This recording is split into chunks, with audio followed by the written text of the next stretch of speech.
Today's episode is sponsored by Godly Glow Skincare, where we believe it's more than just skin. Your glow starts from within. Are you someone who battles with hyperpigmentation, dark spots, or really dry skin?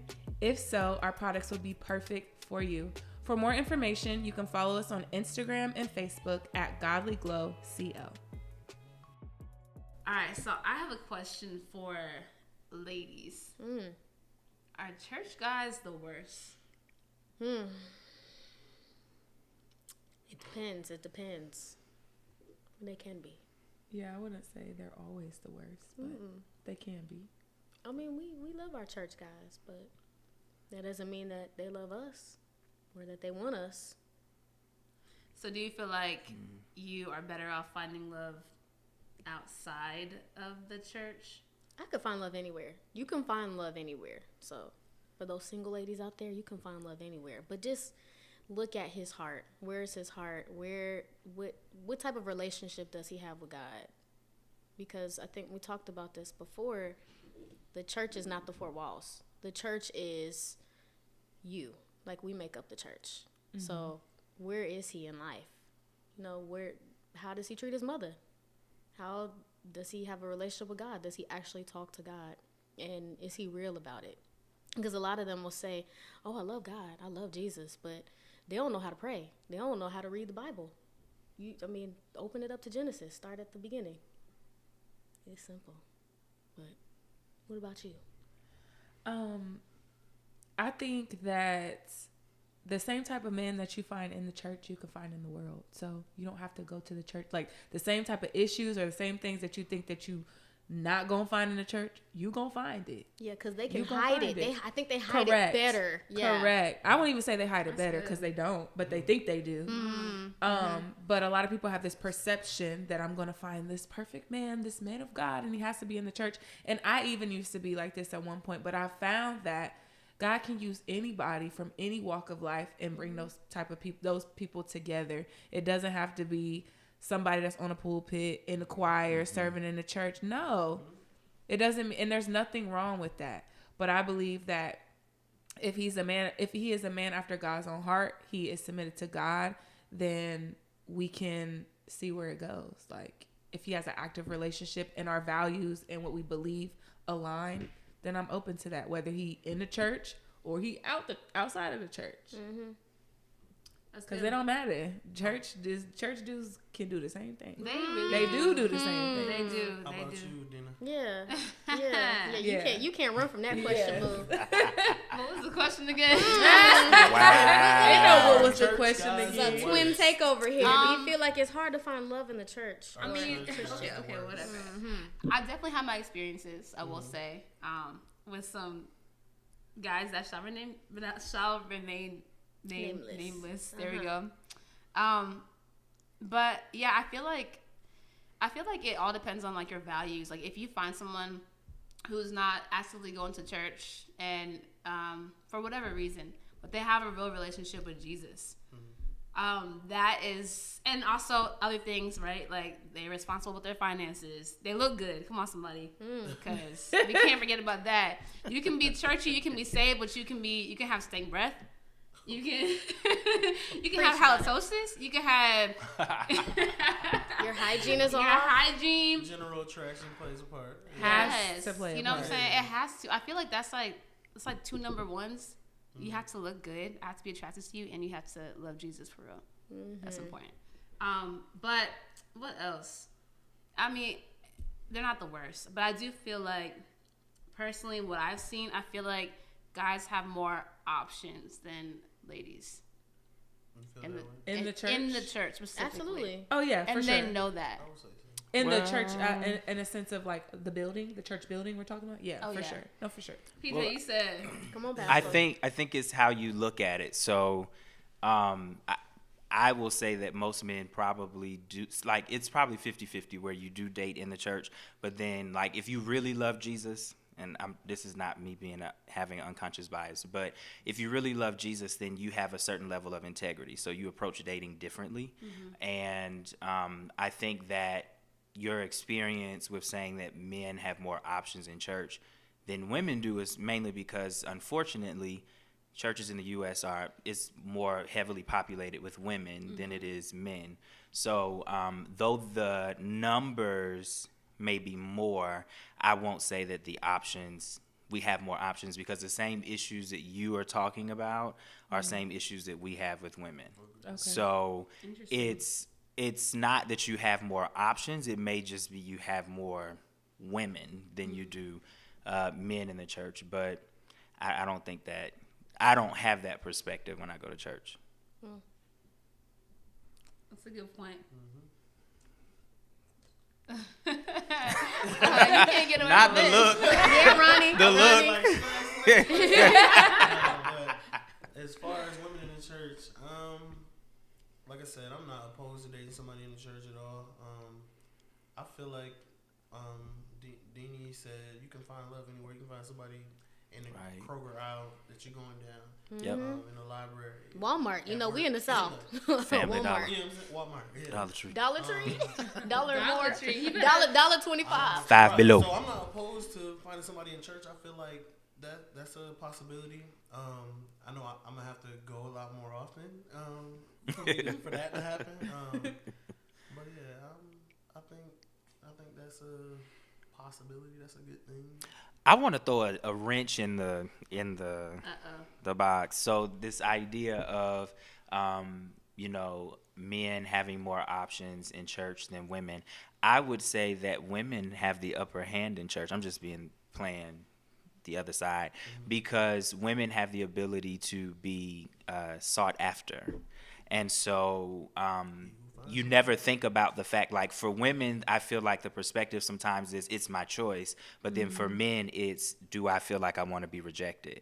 And am I going to be rejected because of your past experiences, or have you consulted the Lord, dealt with your hurt, and you're whole and you're ready to be sought after? Like, wanting to be sought after and ready to be sought after are two different things. Because that's the thing we have to go through. It's, is she available? Is she interested? Because most times women expect men to make the first move, and I'm cool with that. But the thought of rejection happens more, I think, in a man's mind and heart than it does in yours. Well, what about guys? Like, we have to ask ourselves, are they for real or are they playing? Like, We have to ask the same thing. Because you could look like church and be full of hell. I'm not trying to preach. Yes. I'm not trying to preach, but if we want to go there, You just touched we on can go something there. right there. You speak in tongues, you love the Lord, you dress nice, you wear the heels, you got your hair made up, you know when to shout, you know when to pray, you know how to do all that stuff. But then you know how to perform, right? So, but then when, tough times hit, where's that prayer life? yeah, that's When true. it's time to forgive, where's that Christianity? Like, so I feel like it's a situation, like, it's just everywhere, but it's a thing. So guys, It's a thing. you are preaching. So guys, do y'all feel like been Christian there. ladies are too desperate? I wouldn't Christian say that. women? Yeah. Christian women. I wouldn't say they're desperate. I feel like they have an end goal in mind. And sometimes it might get in the way of the before part, what plays, that role, that what we were talking about earlier when we were saying we want something genuine to kind of flow. So that end goal might get, and I think that happens to us too, but that end goal might get in their minds a little bit. And I would say not just women, just in general, people are having an identity crisis. They don't know who they are. So their reason why, their motives for doing things or wanting things aren't coming from the right place. That's good. Like, I want to be married because I'm almost 30. I want to be married because my mom wants some grandkids. I want to be married because all my friends are married and I'm the only single one still. Like, that's not the right place. You know what I'm saying? Versus, I feel like I'm ready. Or oftentimes when you are ready, you still don't feel like you are ready. I know for me anyways, every time I said I'm ready, I was not ready. it's funny. But it's those moments, it's the moments in my life where I didn't think I was ready yet that God's like, no, you ready for this now, kind of thing. But I think when your relationship or being married becomes an idol, that's when I would say it becomes like you're desperate for love. You're looking for that. But when you are submitted to God and you trust Him, no matter how long it takes for that thing to come to pass, or no matter how long it takes for him to fulfill what he promised you, being able to walk in sync with him will allow you to not move outstep of him and be doing stuff, rushing into things. So that's good. So the world has dating apps, and there's Christian Mingle too, which is kind of lame, but I haven't tried it or anything. You haven't? I have, actually. Okay, let's be honest. Yeah, what was your experience? We're gonna be honest on this show. It's been a long time. It's been a long time ago. Oh, okay. I'll answer one. There was a guy that Testify, woman of God. for her, it's a story. Okay. The She guy, said, the guy asked her, "What's your faith story?" huh? Oh yeah, that was That was the first question? Yeah. Yeah. and I was What's your like, faith story? Yeah, How do you answer that? exactly. Why would you ask me that? I'm What's still my trying to faith story? figure Like, out how did you? What's a faith story? How Yeah. did you come to know God? Is that? I guess that's what he wanted to know. What was your Yeah. coming to Jesus moment? But it was Yeah. like the very first question, which like that's a good question to ask. I think that's important. You should know that. But the very very first question, not like, where you from, how are you, whatever. We weren't even. He didn't even ask to talk on the phone. Like I'm not gonna send that in a message. So, yeah. What's up with the question though about these dating apps. Oh, Yeah. there are a lot of crazy people that hide behind these apps. Yeah. You look nice in your photos and what you write. It seems like you're passionate and you're serious, but really, we start talking and it's one word answers and WID. Can't hold a WID. conversation. Yeah. Hey, that's it. Dating apps. It's one. I'm not gonna say the name of the app, but I'll say it's meant to be deleted. All of them. All of them are. deleted it. Like I can't do them anymore. Like they so. I don't know. It's not genuine at all. It's another form of social media again. People Yeah. show you. Now I'm not gonna say they're not genuine people on there. I'm sure they are, but it's hard to decipher that. A lot of people are just showing you what they want you to see, and just Exactly. like you said, a day later, that message got okay or and they expecting you to respond. Like, Nah. I don't have nothing for that. I don't got time.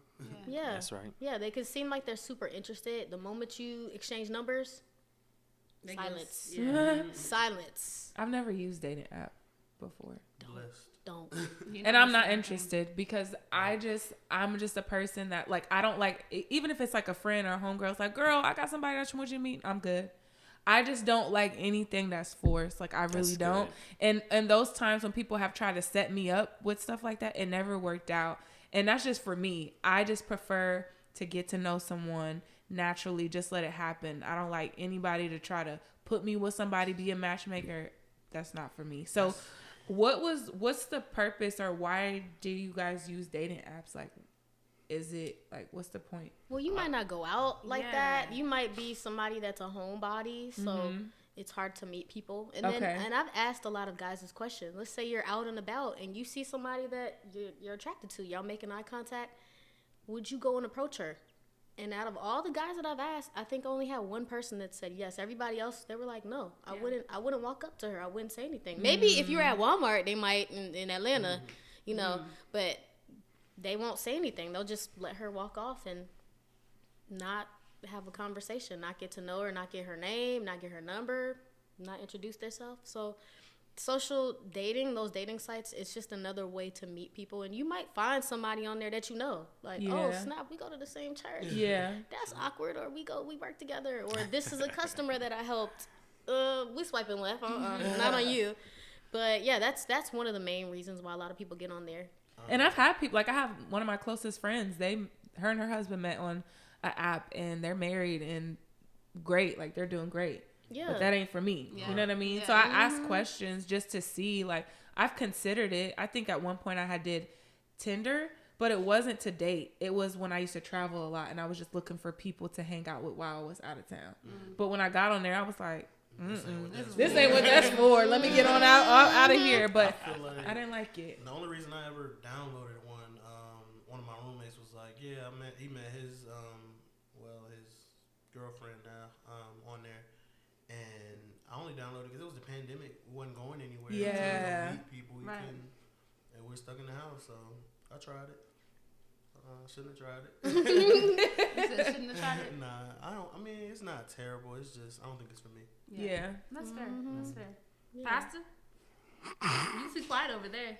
What you gotta I say? was thinking and listening to what you guys were saying. I think it's hit or miss. I think it's the same experience if you're trying to filter through people in person on a dating app. The problem with, if you compare the church and the dating app together, the problem is both require that people go into this fantasy world to create who they think they are, who they want the world to see them as.